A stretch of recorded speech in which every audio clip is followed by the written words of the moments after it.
All right, ladies and gentlemen, for today's presentation, we're going to start talking about genetics.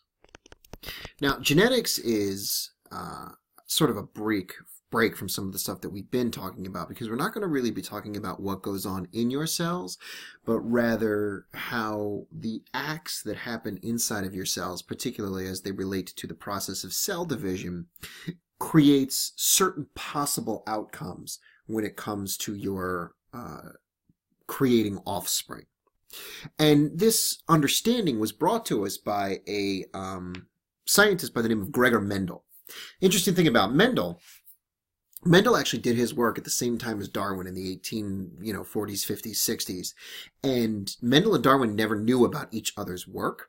And if they did, Darwin's understanding of evolution and the theory of natural selection may have actually aided Mendel in, collecting evidence of what he thought about how traits were passed on, which was the science of heredity. Okay. And if Darwin had known about Mendel and his research, Darwin would have been blown away at how important that was in terms of collecting evidence for his theory of evolution. And so it's a shame that they weren't able to communicate. In fact, we're going to talk a lot about Mendel's research. Mendel's research wasn't actually rediscovered by the scientific community till the early 1900s. So, it's almost like this is a story of lost science, if you will. So Mendel's very famous for studying peas. Mendel was a monk and a statistician and a gardener. And interestingly enough, those three things sort of combined to give him insight into the way that organisms are able to pass their traits on from generation to generation. So you'll see down here, Mendel studied several different things in peas. He studied their height. Turns out that pea plants are either below a certain height or above a certain height. And so he qualified that as tall and short. He studied their pea pods, as whether they were like constricted and like holding the peas so you could see them, or whether they were plump, so it just looked like a smooth tube. He looked at whether the peas themselves were round or wrinkled, whether the peas themselves were green or yellow, whether the pod itself was green or yellow, and then finally the flowers, whether they were purple or white. You can see up here there's purple flowers on this pea plant. And so he looked at several different traits and tried to use, he would breed thousands of pea plants at once and look at all these different traits, and he would try to use his knowledge of statistics to draw conclusions about them.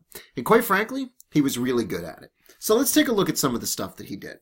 So Mendel would take a look at peas, and he would look at them actually basically like one plant at a time. And he would go generation by generation. So he would take what we would call the parental generation. All right. So that's peas. So these are the first parents.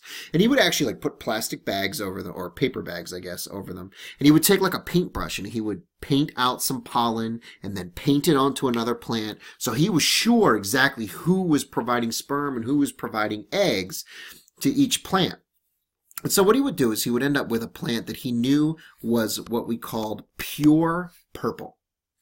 And he would take a plant that we knew was pure white in its flowers. Now, he knew it was pure because what he would do is he would breed the plant with itself over and over and over again, to the point where he would breed that plant with itself till it had thousands of offspring. And all of the offspring were white, he knew it was pure. If all the offspring were purple, he knew it was pure. So then what he did is he took these guaranteed pure plants and bred them with each other.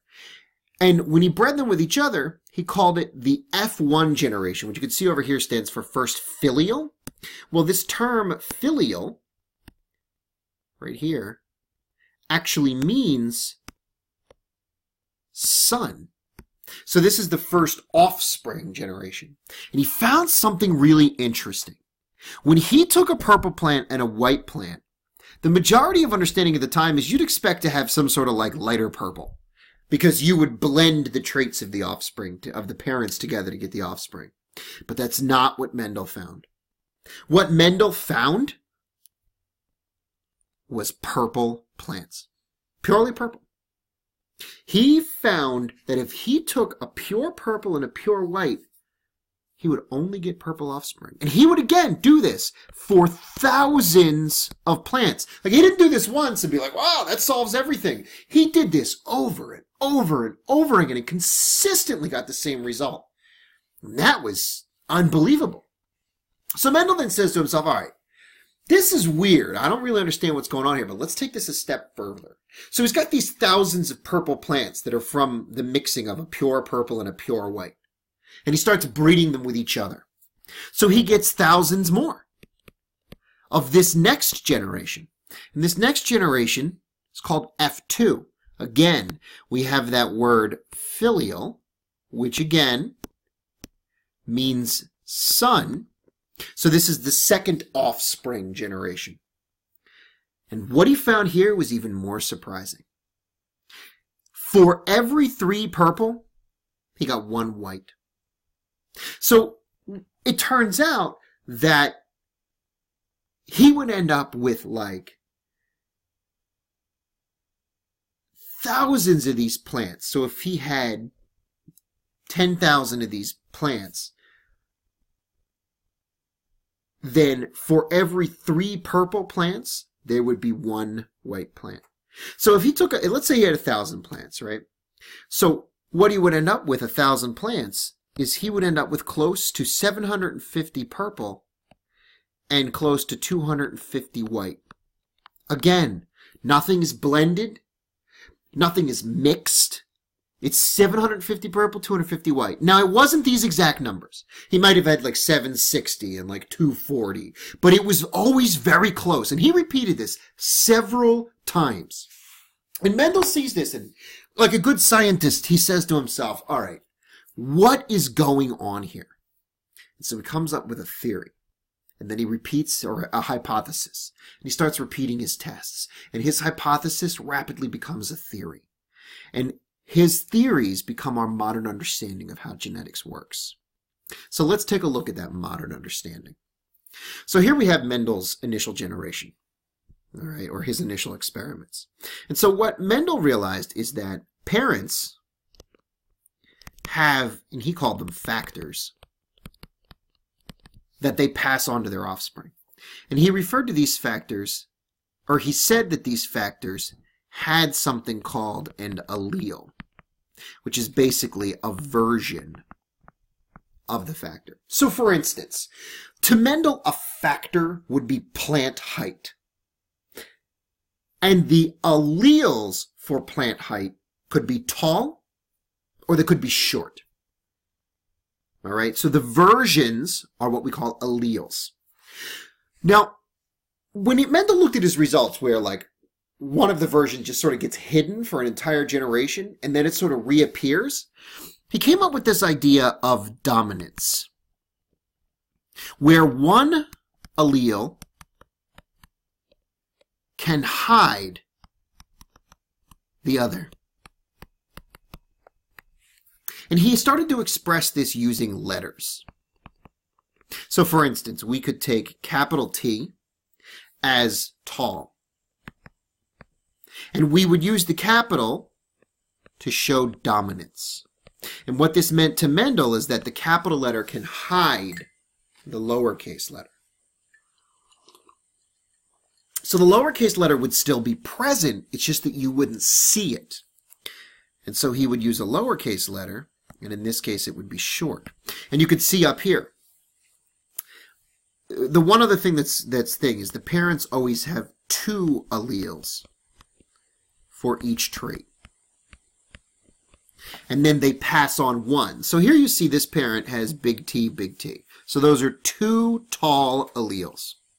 And this parent has little t, little t. Those are 2 short alleles. And so this parent, no matter what, will be passing on a big T allele to its offspring. And this parent will be passing on a little t allele to its offspring.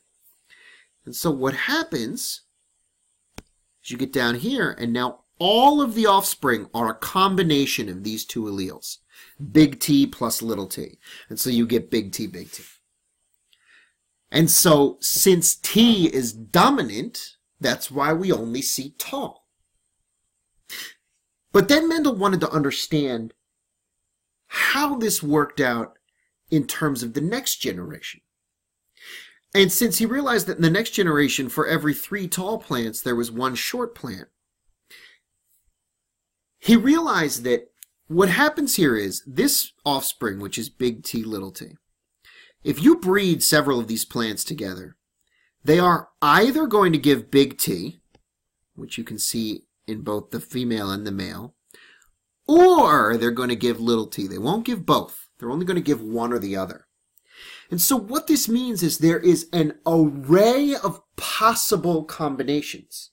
See, one of the big things that Mendel taught us is that all we can do when it comes to genetics is talk about possibility. We can't talk about definite. We can only talk about possibility. And so the possibility is to take the big T and combine it with big T to get that, big T, big T. To take the big T, combine it with little t, and get that, big T, little t. To take the little t and combine it with big T and get that, big T, little t. To take the little t and combine it with little t and get that, little t, little t. So what Mendel realized is that his 3-to-1 ratio was simply expressing all the possible ways that parents could give their alleles to their offspring. And since they were two parents with 2 alleles each, there's 4 possibilities. Well, 3 of those possibilities appear tall, and 1 of them appears short. So what this means is there's actually 2 things going on. First, every organism has a genotype. And the genotype is the allele combination. So in this case, it could be big T, big T, big T, little t, or little t, little t. They are all allele combinations, and we always show the genotype with capital and lowercase letters. And the other thing that we could do is have a phenotype. And the phenotype is the expression of the trait. So in this case, big T, and big T, little t are both tall. Tall is the expression of the trait. And so Mendel coined these terms to help us understand the difference between the underneath genetics, some of which can be hidden, and what we see as the trait that was passed on by the offspring. Okay, I think we're going to stop there for now. And we'll continue this with our next video.